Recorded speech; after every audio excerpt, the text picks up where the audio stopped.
अस्सलाम वालेकुम नाजरीन, मैं हूं आपकी होस्ट अनीशा और आप देख रहे हैं K21 न्यूज़ और हमारा show weekend shine with Anisha.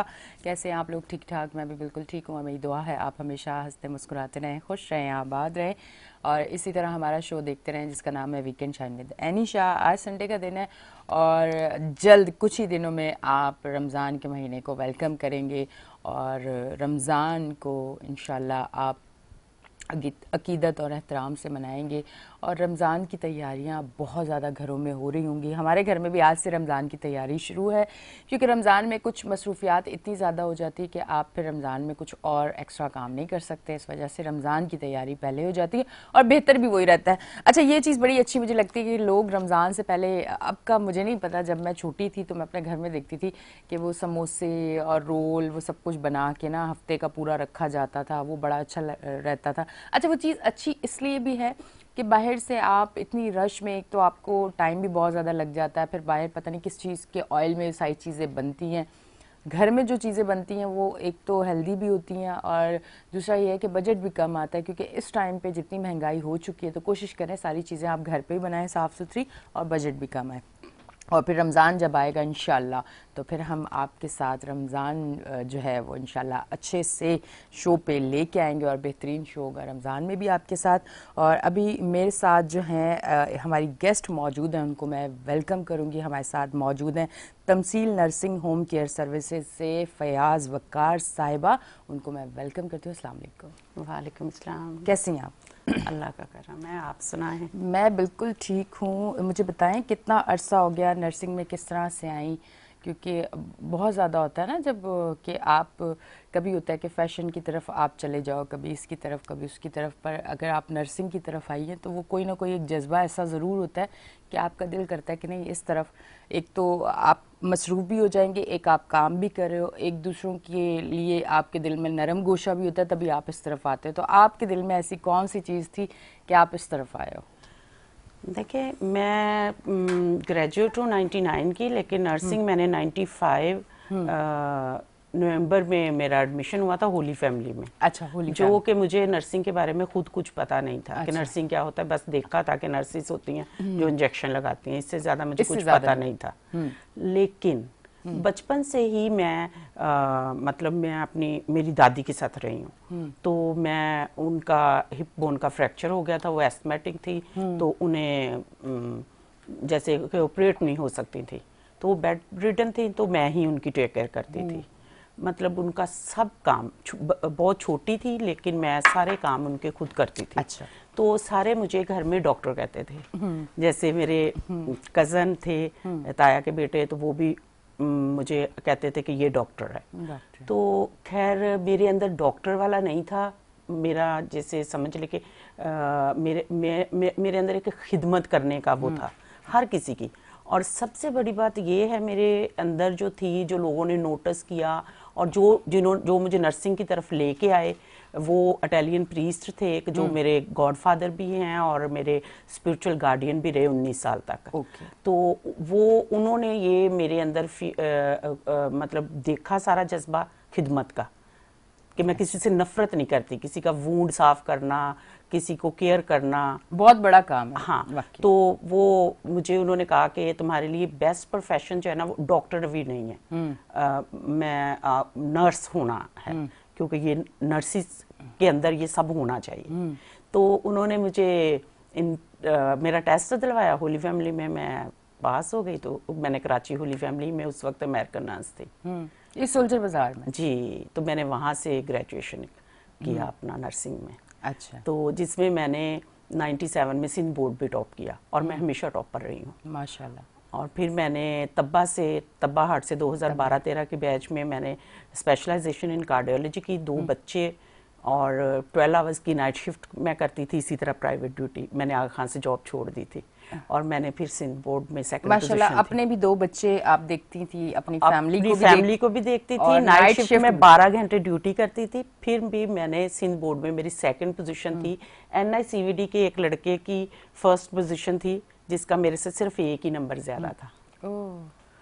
तो इस तरह से मैंने अपनी नर्सिंग का आगाज किया और देखिए, मैं 95 नवंबर से लेके अब तक जो काम कर रही हूँ, मेरा कभी कोई पेशेंट मुझसे नाराज नहीं हुआ, हमेशा लोग मुझसे खुश रहते हैं, बल्कि बहुत सारे तो मेरे बहुत फैन भी हैं। नहीं, वैसे कहते हैं नर्स जो है ना थोड़ी गुस्से वाली भी होती है, क्या इसमें हकीकत है, ऐसा देखिए, है कुछ लोगों या के शायद सारा दिन नहीं बहुत नहीं सारा नहीं, काम ऐसा कुछ है? नहीं है। देखिए, मैं 48 आवर्स भी ड्यूटी करूंगी ना, 48 आवर्स के बाद भी मुझे देखेंगी तो मैं अपने पेशेंट के साथ ऐसी होंगी। क्योंकि देखिए, पेशेंट के साथ अगर नर्स बहुत अच्छे तरीके से बात करती है तो आधी बीमारी उसकी इससे वैसे ही खत्म हो जाती है। क्या और बात है। Nursing is not my profession only, ये मेरा पैशन है। तभी आप कर पा रहे हैं।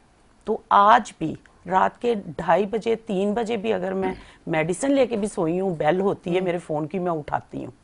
उठा के अगर सिर्फ मेरी एजेंसी में जो लोग काम कर रहे हैं, सिर्फ वही नहीं, कोई भी नर्स मुझसे कोई डोज कैलकुलेशन पूछ लेते हैं, 100% मेरे मार्क्स रहे हैं हमेशा मैथ में। क्योंकि मुझे डोजेज एंड सोल्यूशन में मैं ऑन ईयर भी सबको कह सकती हूँ, अगर किसी को भी मेरी हेल्प चाहिए तो मैं करने को रेडी हूँ। और मेरे पास लोग फ्री ऑफ कॉस्ट भी आ जाते हैं कैलकुलेशन सीखने के लिए, और आ भी सकते हैं अभी भी। अच्छा। मैं किसी को मना नहीं करती। तो कोई रात के 3 बजे भी मुझे कॉल करके पूछता है ना, इस मेडिसिन का डोज बता दें या इसमें क्या देना चाहिए, तो मैं बताती हूँ। क्या बात है। इसलिए कि मैं नहीं चाहती कि किसी की भी लाइफ या किसी के साथ भी कुछ एरर हो जाए, है ना। मैं कहती हूँ कि आप किसी वक्त भी कॉल करके पूछ ले, लेकिन गलत नहीं करना किसी के साथ। तो ये चीजें जो है ना, ये हर एक नर्स में होनी चाहिए। और आपने कलर बड़ा प्यारा पहना है, बार बार आपके फेस से हटके मैं आपके कपड़ों की तरफ देख रही हूँ, मुझे बड़ा अट्रैक्ट करते हैं। थोड़े शोक कलर मुझे बहुत ज्यादा अट्रैक्ट करते हैं। मैं तो एक्चुअली बहुत सिंपल सी लेडी हूँ। हाँ। लेकिन मेरी बेटी को शौक है कि मैं तैयार भी हूँ और कपड़े भी पहनूं ऐसे।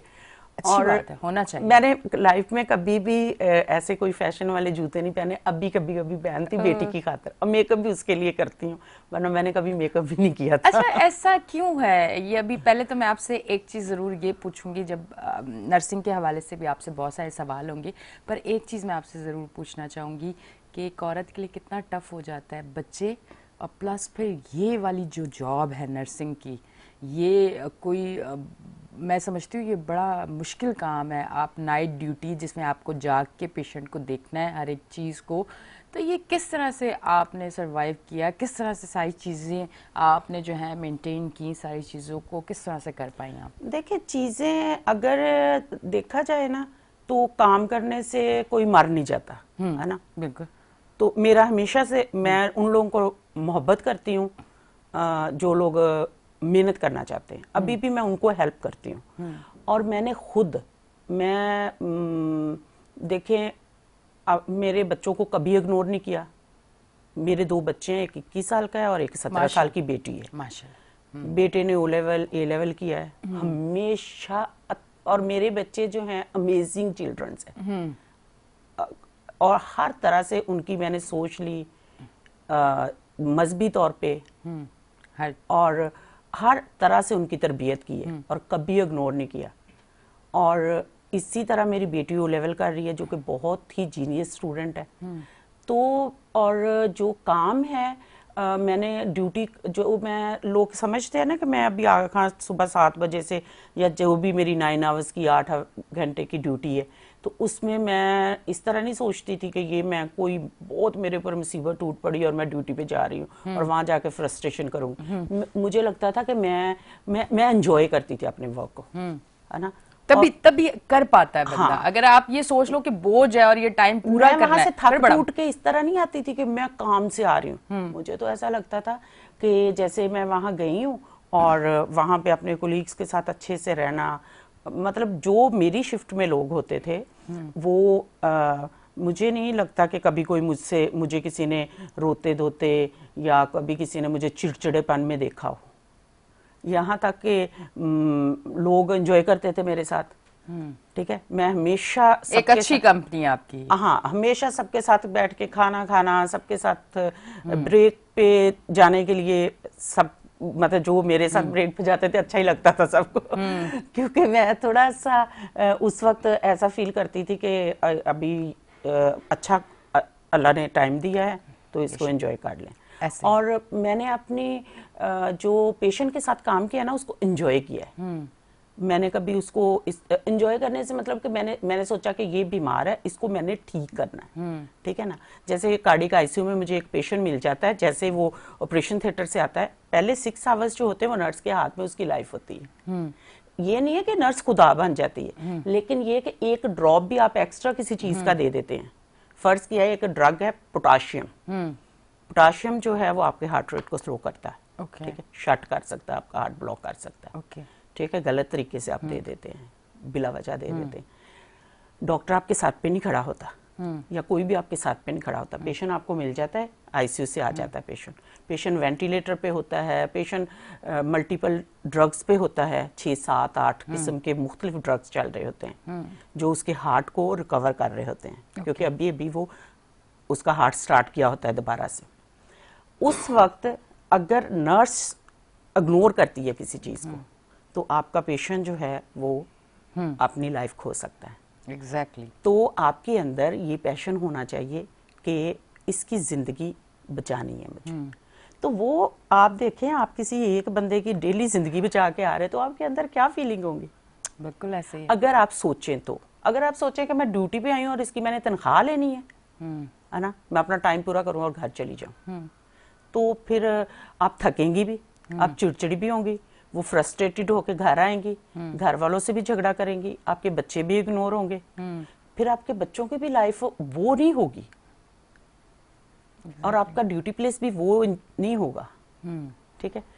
तो जो आपका ड्यूटी प्लेस आप एंजॉय करके काम करते हैं, तो ठीक है, आप आपका अपने प्रोफेशन को पैशन समझते हैं, तो ठीक है।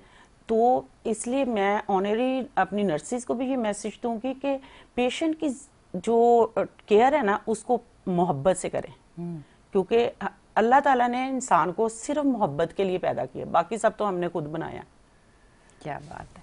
अच्छा मुझे बताइए, ये मैंने अमूमन, अब अगर शायद मुझे हो सकता है कुछ मर्द हजरात देखें और वो सोचे इस तरह से बात क्यों कर रही है, पर मैंने औरतों को बहुत स्ट्रांग पाया है। मतलब मैं अभी आपसे भी बात कर रही हूँ तो मुझे ऐसा फील हो रहा है कि आपके अंदर मुझे वो चीज़ें नज़र आ रही हैं कि जैसी मैं खुद हूँ।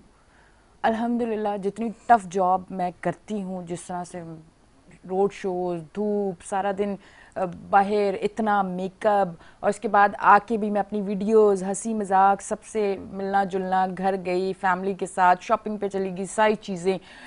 अच्छा, कहीं ना कहीं कुछ प्रॉब्लम्स आती हैं जब आप बाहर निकलते हैं, औरत के लिए आती हैं प्रॉब्लम्स, तो उसको इग्नोर करती हूँ। मैं कभी भी दिमाग पे ऐसी चीज़ें नहीं लेती, मैं डिप्रेशन में नहीं जाती हूँ।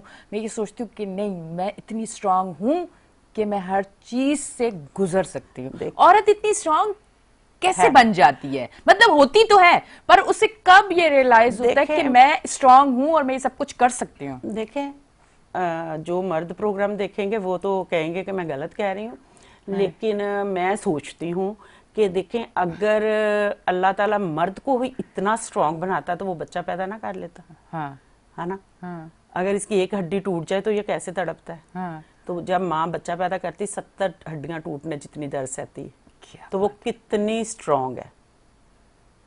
तो इस वजह से औरत, मैं समझती हूँ, मर्द से बहुत ज्यादा स्ट्रांग है। मर्द को अगर 5 दिन अपनी माँ बाप के घर से दूर रहना पड़े ना, अपनी फैमिली से अलग, अपनी फैमिली से, हाँ, है ना, तो उसकी क्या हालत होगी। ये औरतें ही हैं, हम जो अपनी फैमिली छोड़ के अपने माँ बाप को, हाँ, है ना, बिल्कुल। मैं अपने माँ बाप को बहुत ज्यादा मोहब्बत करती हूँ। मेरी अम्मी अब्बा के 7 बच्चे हैं, 5 लाइव हैं। अच्छा। तो मैं सबसे ज्यादा अपने माँ बाप को प्यार करती हूँ। अपने अब्बा को तो बेइंतहा, कुछ लोग ज्यादा अटैच हाँ, मेरे अब्बा नहीं है, लेकिन मैं उनको बेइंतहा मोहब्बत करती हूँ। तो देखे, मैं अपना माँ बाप छोड़ के, या मेरे जैसी हजारों करोड़ों अभी तक पूरी दुनिया शुरू से लेके अब तक अपने घर छोड़ के, है ना, दूसरे के घर चली जाती है। कितनी स्ट्रांग है, कितनी स्ट्रांग है। बिल्कुल।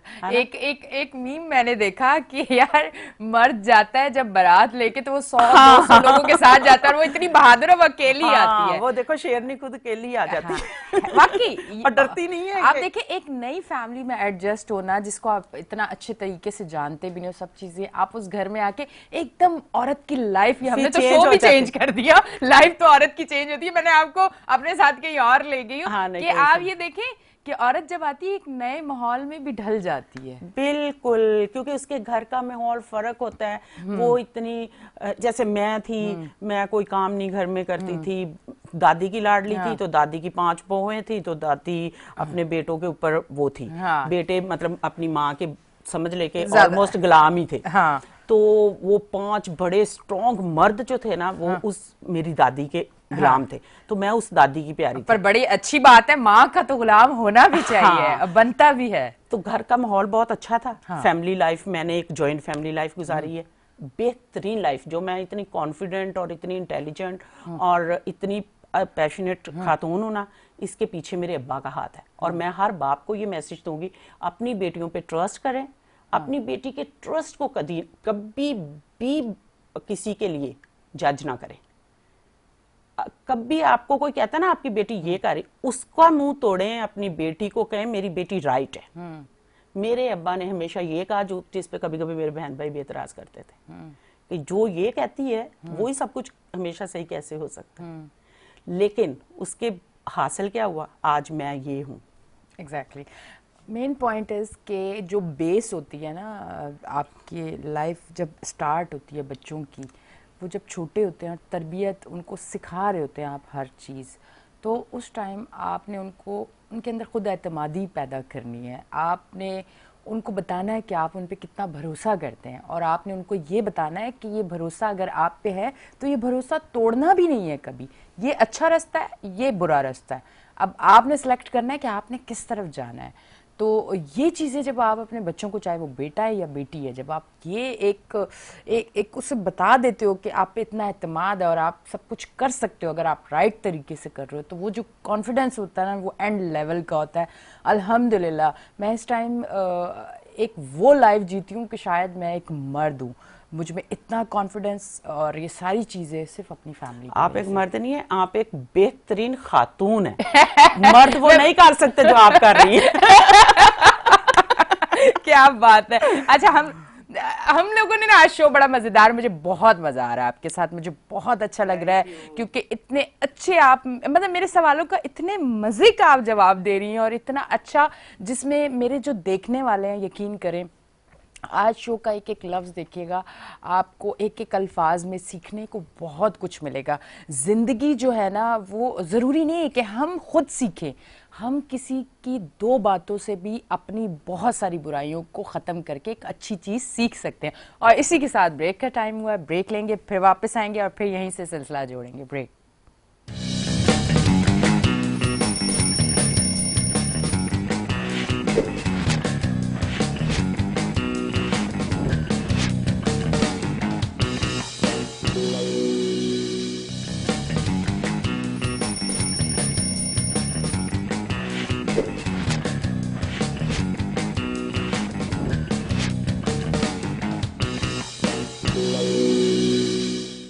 वेलकम बैक जी नाजरीन, हम ब्रेक से वापस आ चुके हैं और आप देख रहे हैं हमारा show weekend shine with Anisha.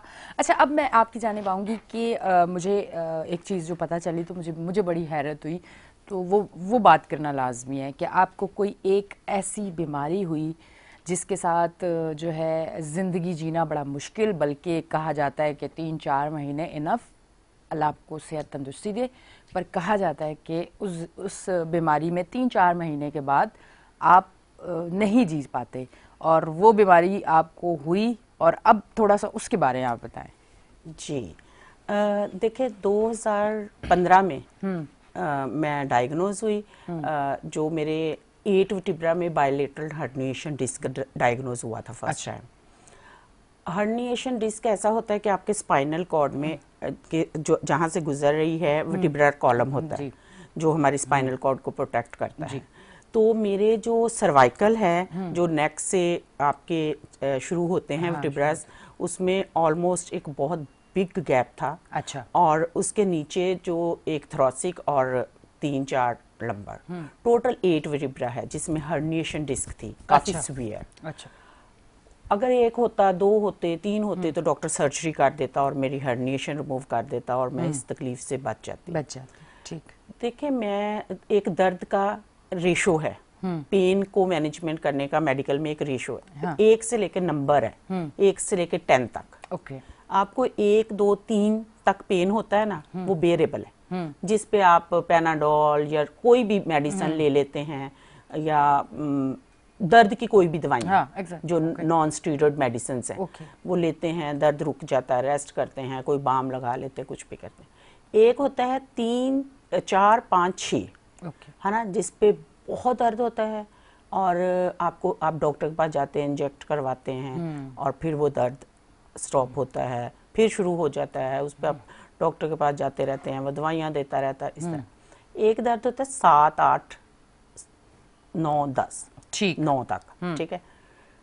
मैं उस पेन से गुजरी हूँ जो कि अनबेरेबल होता है, जिसमें जो मुझे पैथाडीन से स्टॉप होता था। पैथाडीन एक मेजर ड्रग है जो कि आप समझ ले के ऑलमोस्ट नियर टू एनेस्थीसिया, ठीक है, उससे मेरा ये पेन जाता था। अच्छा, तो ये भी एक इंफॉर्मेशन है, लोगों को पता होनी चाहिए कि दर्द को किस तरह से आप मेजर कर सकते हैं। आप अपने डॉक्टर को भी बता सकते हैं कि मुझे 1, 2, 3 तक दर्द हो रहा है या 2, 3, 4 तक हो रहा है, या किस तरह से हो रहा है, कि कौन सा दर्द किस हद तक होता है। वो दर्द जो है ना, वो आपको, जो मैं बता रही हूँ आपको 7, 8, 9 वाला, जिससे मैं गुजरी हूँ एक अरसा, वो आपको उस वक्त होता है, अगर कोई फील कर सकता है कि अगर आपकी हड्डी टूट जाती है, कोई भी आपकी बोन फ्रैक्चर हो जाती है, आपके दिमाग पे इतनी की चोट लगती है कि पूरा ब्लड आ जाता है, आप फेंट हो जाते हैं, ठीक है। तो ये सारी बीमारी के चक्कर में मुझे लेफ्ट आई से नजर आना बिल्कुल बंद हो गया, और राइट से भी। फिर मैं इसको डायग्नोज करती रही, डायग्नोज नहीं हो पा रहा था। मैंने आगा खां, LIBT, जहाँ भी कहीं आंख के डॉक्टर को दिखा सकते थे, बहुत सारे न्यूरो फिजिशियंस को दिखाया, इसके सिटी स्कैन्स होते थे, इसके MRI होते थे मेरे ब्रेन के पता चले कि मेरी आंख के MRIs हुए, बहुत सब कुछ हुआ। लेकिन जब डायग्नोज हुआ तो डॉक्टर बोजो हैं आगा खान में, जिन्होंने ये डायग्नोज किया। तो थोड़ी हेल्प मैंने ली, डॉक्टर हैं एक मोगी शरानी, लेकिन वंस विजिट मैंने सिर्फ किया उनको। लेकिन डायग्नोज एक्चुअली डॉक्टर बोजो ने किया है, बहुत ही बेहतरीन डॉक्टर है। तो देखें, मुझे डायग्नोज हुआ कि मुझे ऑटोइम्यून डिजीज़ है मेरी ऑप्टिक नर्व में। मेरे मल्टीपल टेस्ट हुए जिनसे पता चला कि मेरे तो ब्रेन में क्रियॉन डिजीज़ है, एक क्रियॉन डिजीज़ है जो कि ऑटोइम्यून है। तो वो मुझे एक्चुअली जो आप कह रहे थे ना कि इसमें जिंदा नहीं रह सकते, मुझे डॉक्टर सांबरी ने 2015 में ये कहा था कि आप ना, मेरे हस्बैंड को एक्सप्लेन किया था 2015 मार्च में कि ये ज़्यादा से ज़्यादा ये कॉन्ड्रिप्लीजिया हो जाएगा, जो मेरी ये सारे वर्टिब्रल कॉलम का प्रॉब्लम था। तो कॉन्ड्रिप्लीजिया में क्या होगा कि ये ज़्यादा से ज़्यादा अगर सरवाइव कर सकती हैं तो 3 माह है, तो मुझे आगा से 24 आवर्स के रिजाइन पे जॉब छोड़नी पड़ी, जो मेरी बेहतरीन जॉब थी। मैं कार्डियक ICU में थी, वो मतलब मेरे लिए वो एक शौक था, क्योंकि मैं एक काम करने वाली औरत थी, इंटेलिजेंट और पैशनेट। तो मेरे लिए घर बैठना और इस तरह बिल्कुल सोचना कि मैं एक बिस्तर पे आ जाऊंगी, बहुत बड़ा शौक था। तो मैंने थोड़ा सा तो मैं भी परेशान हुई, डेफिनेटली मैं भी इंसान हूँ, परेशान भी हुई, इस तरह से डिप्रेस्ड भी हुई, सब कुछ।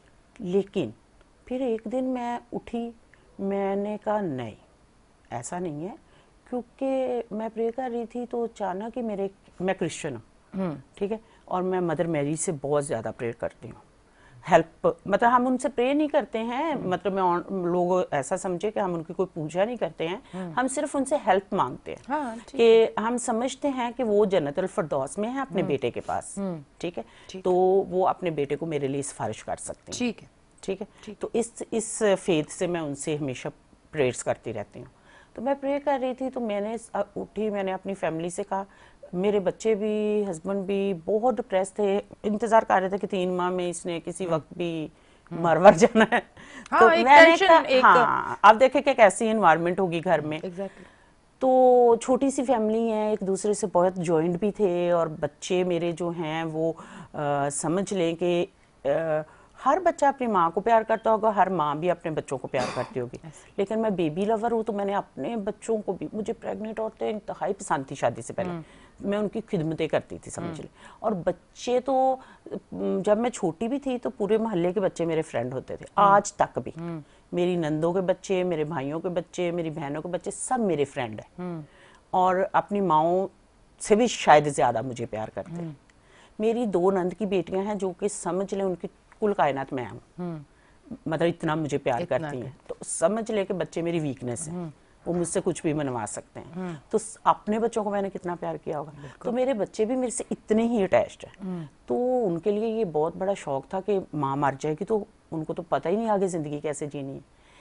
तो मैं उठी, मैंने बोला कि नहीं, मारने वाली जात तो ऊपर बैठी है, डॉक्टर शान भरी या कोई डॉक्टर भी क्या कर सकता है, कोई। मैं लोगों को मैसेज दूंगी कि अगर आपकी खुद विल बीइंग, आप खुद मतलब जीना चाहते हैं और अपनी जिंदगी को चेंज करना चाहते हैं, तो आपको कोई मार नहीं सकता, कोई बीमारी मार नहीं सकती, कोई इंसान मार नहीं सकता।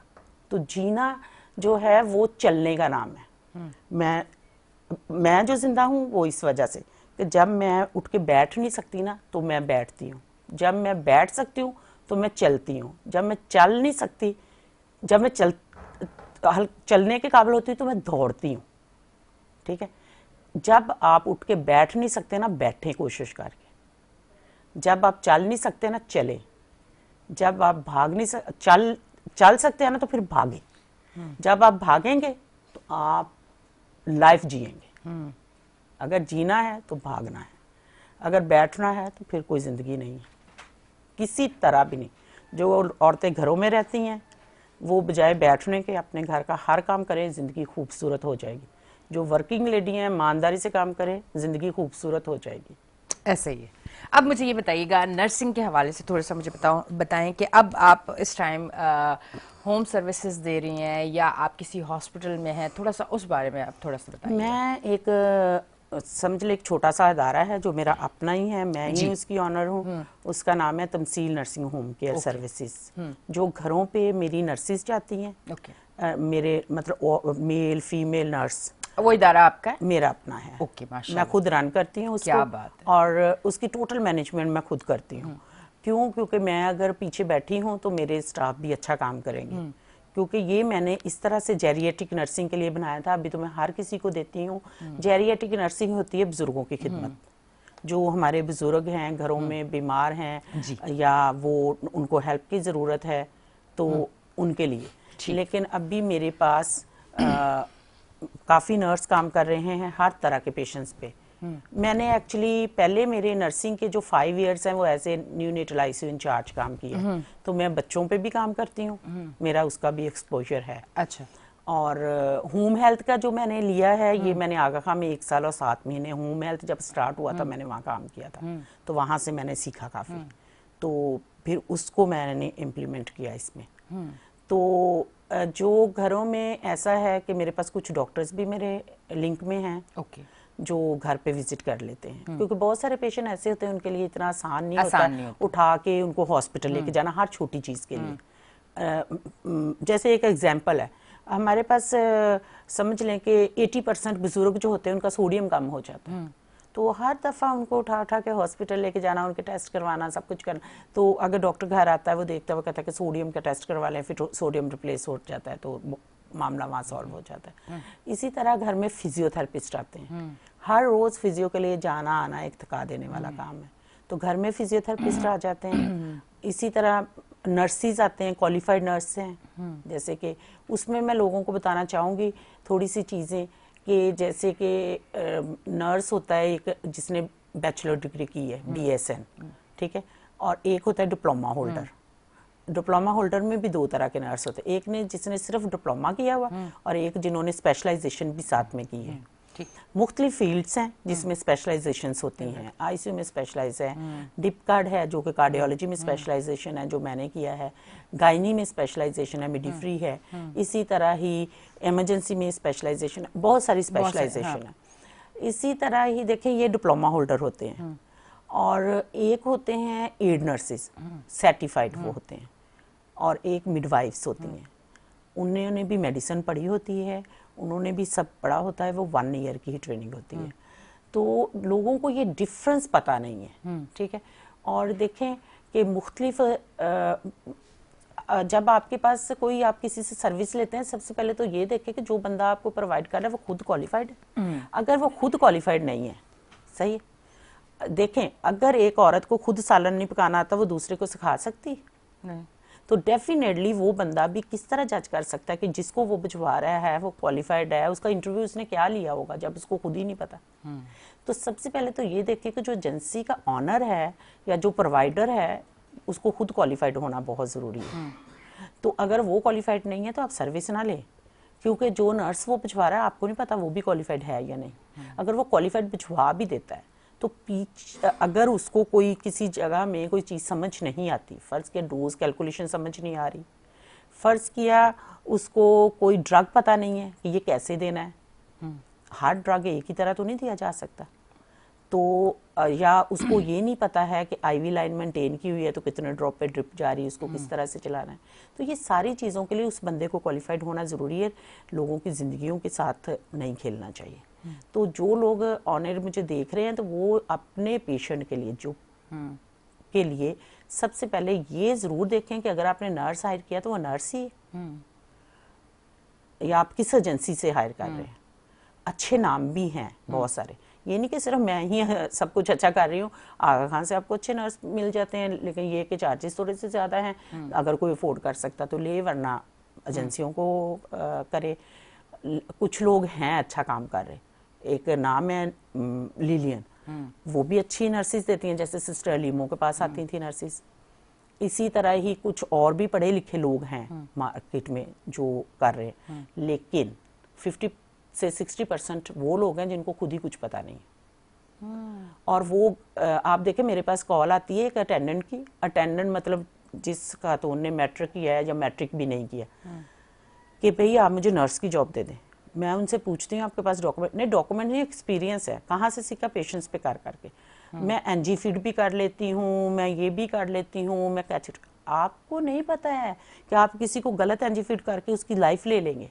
आपको पता है एनजी फीड कितना रिस्की है, क्योंकि हमारे यहाँ से 2 नालियां गुजर रही हैं, सामने सांस की और पीछे खुराक की। आपने जैसे गलत एनजी फीड हो गई, आपकी सांस की नाली में गया, पेशेंट ने एस्पिरेट किया, वो हॉस्पिटल गया, 2-4 दिन में एक्सपायर हो गया, है ना। आपको नहीं पता, आपने ही उसको मारा है, ठीक है ना। तो इसलिए खुदारा एनजी फीड को इतना आसान काम ना लें, ये जिंदगी ले लेती है। तो इस वजह से अनट्रेंड स्टाफ जब जाता है तो एरर्स होते हैं, ख़राब काम होते हैं। एक दिन एक खातून की मेरे पास कॉल आई जो कि मेरे पास 1000 रुपये पर डे पे अटेंडेंट की ड्यूटी कर रही थी। बाजी मुझे तो 2000 में ड्यूटी मिल गई है। भाई किसने दी है? मिल गई है, मेरी किस्मत अच्छी थी। आपकी तो किस्मत अच्छी थी, उस पेशेंट की कितनी ख़राब है जिसके लिए आप मुझे कॉल करके पूछ रही हैं कि 3 दिन से एक ड्रिप चल रही है, एक ही आईवी सेट के साथ, जिस जो ऐसे एक पाइप नहीं होता, उसको 24 आवर्स में चेंज कर देना चाहिए, बैक्टीरिया पैदा हो जाता है। आप उसके ब्लड में डायरेक्ट आईवी में इन्फेक्शन दे रही हैं। सही, आपको पता नहीं है, जब कुछ नॉलेज नहीं है तो आप क्यों गई? बिल्कुल, आप क्यों गई और उस बंदे ने क्यों भेजा आपको? सही ना।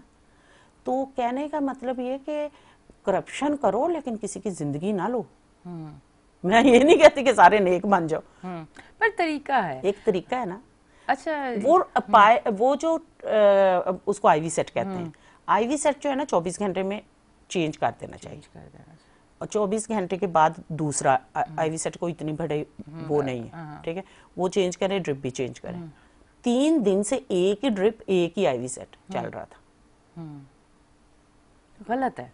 अच्छा, नर्सिंग का स्कोप क्या है, थोड़ा सा अगर वो बताना चाहें। देखें, नर्सिंग जो है ना, जब मैंने की थी उस वक्त तो मैट्रिक साइंस के साथ हो जाती थी।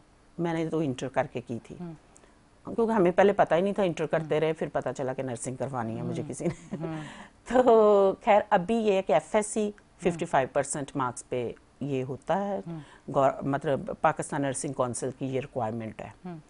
तो नर्सिंग में मैं समझती हूँ कि एक बेहतरीन फील्ड है। अगर आप इसको अच्छे तरीके से पढ़ के करते हैं। तो ये नहीं है कि आप नर्सिंग को पढ़ना बहुत ज़रूरी है, लाजमी है। क्योंकि देखिए अगर आपके पास नॉलेज नहीं है ना, नॉलेज तो खैर किसी चीज़ में भी नहीं होगा तो आप बेहतरीन नहीं हो सकते, ठीक है। लेकिन अगर आप समझ लें कि आप किसी और फील्ड में हैं, कंप्यूटर में हैं, किसी में भी XYZ में हैं, आपका चल सकता है, ठीक है। आपकी कोई ऑफिस वर्क कर रहे हैं, किसी की ज़िंदगी तो नहीं जा रही, बिल्कुल, ठीक है। लेकिन डॉक्टर और नर्स जो हैं ये डायरेक्ट लोगों की लाइफ के साथ इनकी सारी गेम है। तो इसलिए नर्सिंग एक ऐसा प्रोफेशन है जिसको अगर आप नर्सिंग करना चाहते हैं तो उसको पढ़ना ज़रूर बहुत ज़रूरी है, लाजमी है। मैंने अपने आप देखे, मैंने होली फैमिली से जब ट्रेनिंग की तो वहाँ पे एक लिप्पन कोड बुक होती थी जो नर्सिंग से रिलेटेड, उसके अंदर हर एक चीज़ है, एक बड़ी किताब है जिसके अंदर हर एक चीज़ है वो, और इसके साथ साथ 3-3 रेफरेंसेस और पढ़े। हर एक चीज़ का 4 रेफरेंस पढ़ती थी मैं हमेशा से। तो अभी जब मैंने स्पेशलाइजेशन की कार्डियोलॉजी में, तो मेरा ये था कि हर रोज़ का रोज़ पढ़ना। ये भी एक स्टूडेंट्स के लिए मैसेज है कि जैसे मैंने आज जो पढ़ के आई हूँ क्लास से, उसको भी पढ़ना, और जो कल का टॉपिक आपको टीचर बताते हैं कि कल हम क्या पढ़ेंगे, या आपको खुद ही पता होता है कि कल क्या पढ़ाया जाए, वो भी एक दफ़ा पढ़ के जाना ताकि समझ आ जाए। तो ये बहुत ज़रूरी है। जाते जाते मैं देखने वालों को कोई मैसेज देना चाहें? हाँ, पहले तो ये है कि अगर किसी को नर्स चाहिए हो तो मुझे ज़रूर, बिल्कुल कॉल करें, मैं हर तरह से हेल्प करूँगी। और दूसरा ये है कि आप बहुत खूबसूरत हैं और मुझे अच्छा लगा आपके साथ प्रोग्राम करके। थैंक यू, आपकी मोहब्बत है, आप बहुत नाइस हैं और मुझे आज बहुत अच्छा लगा। और मुझे एक बार फिर से वो क्या कहते हैं कि आपको फिर से एक एनर्जी जो है ना वो मिली है, और मैं फिर से इतनी पावरफुल महसूस कर रही हूँ कुछ चीज़ें सुन के कि कोई एक बीमारी के साथ इतना स्ट्रांग हो के लाइफ गुजार सकता है। तो कभी ना कभी अगर आप अपने आप को वीक समझे तो आप ज़रूर कोई ऐसी चीज़ ज़रूर आप देख लें कि नहीं कर सकते हैं हम। तो आज मुझे लग रहा है मैं फिर से बहुत ज़्यादा स्ट्रांग हो गई। Thank you very much. जी नाजरीन, आप देख रहे हैं हमारा show weekend shine with Anisha. अब हम लेंगे एक ब्रेक, मिलते हैं ब्रेक के बाद।